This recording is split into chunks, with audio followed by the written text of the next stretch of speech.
I used to explore abandoned places with my friend Marcus. It was our thing. Old houses, train tunnels, even a forgotten amusement park once.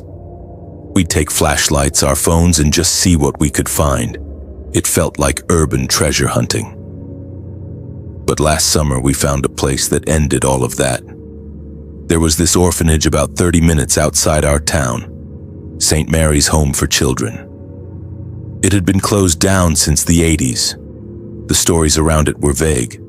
Something about abuse, maybe a fire. No one really knew for sure, and most people didn't want to talk about it. That just made us more curious. We parked off a gravel road and hiked through the woods to get to it. The building was huge, 3 stories, brick with shattered windows and vines crawling up the walls. The front door was chained shut, but we found a broken window on the side and climbed in. Inside, it smelled like mold and rot. The air was thick. Our footsteps echoed off the crumbling walls. Papers were still scattered in the offices. Old toys were left behind in one of the dorm rooms. It looked like everyone had left in a hurry and never came back. We explored for a while, recording video and cracking jokes to keep the mood light. But the deeper we went, the more off it started to feel. There were scratched up doors like someone had clawed at them. And in one room we found names carved into the wall. Dozens of them, all small, uneven handwriting. Some were crossed out. Marcus thought it was creepy. I told him it was probably just kids messing around before it shut down. But even I didn't believe that.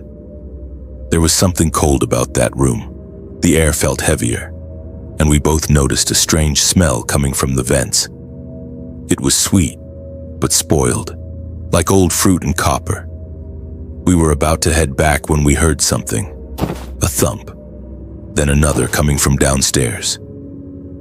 At first we thought it might be an animal, raccoons maybe. But the sounds were rhythmic, like footsteps, slow, deliberate. Marcus looked at me. "Someone else is here." I nodded and we quietly made our way back down. We didn't want to get caught by police or squatters. We passed the main hallway heading toward the exit when we heard it again. Thump, drag, thump, drag. It was closer now. And it wasn't coming from the floor above or below, it was coming from the hallway behind us. Marcus whispered, "Don't turn around. Just go." We moved fast. Back through the window we came in, landing hard on the ground outside. But right before I dropped out, I glanced over my shoulder. At the end of the hallway in the shadows was a figure. Tall, thin, wearing what looked like an old nurse's uniform. The head was tilted just slightly, watching. We didn't stop running until we reached the car. We didn't speak the entire drive home. That night I couldn't sleep. I kept thinking about the figure, the dragging sound, the names on the wall, so I did something stupid. I looked up St. Mary's again, dug deeper, found a forum thread from 2009. Someone who claimed they had lived there as a child. They said the staff were cruel, especially one nurse, Nurse Evelyn.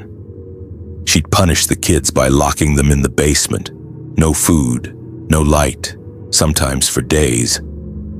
The thread ended with this line: "We used to scratch our names into the wall so someone would remember us. If your name got crossed out, it meant you never came back." I told Marcus.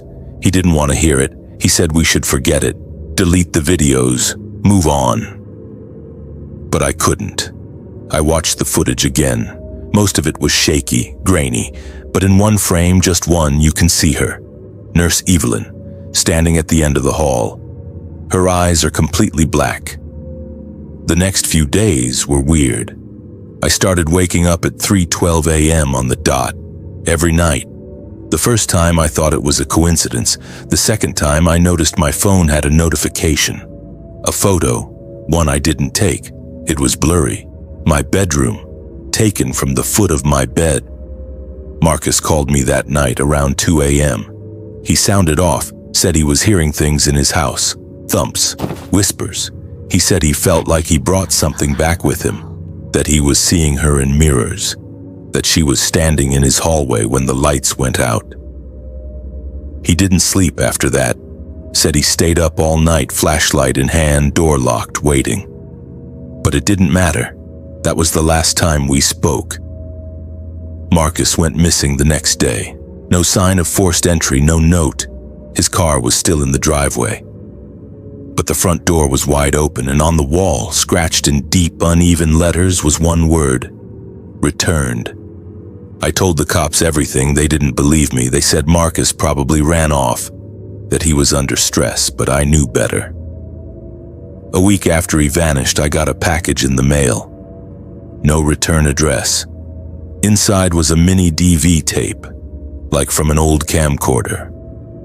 I had to dig out my dad's old player just to watch it. It was footage of the orphanage, the same hallway. But it was from a low angle, like a hidden camera. It showed Marcus standing there, flashlight in hand, turning around slowly. You could hear him breathing, and then you hear it, thump, drag. Something moves in the background. The flashlight flickers, and then the screen goes black. I haven't gone back to the orphanage, but sometimes late at night I hear it, that same thump, drag, and I swear the last time I checked my bedroom wall I saw something faint. My name. Not carved in, scratched out.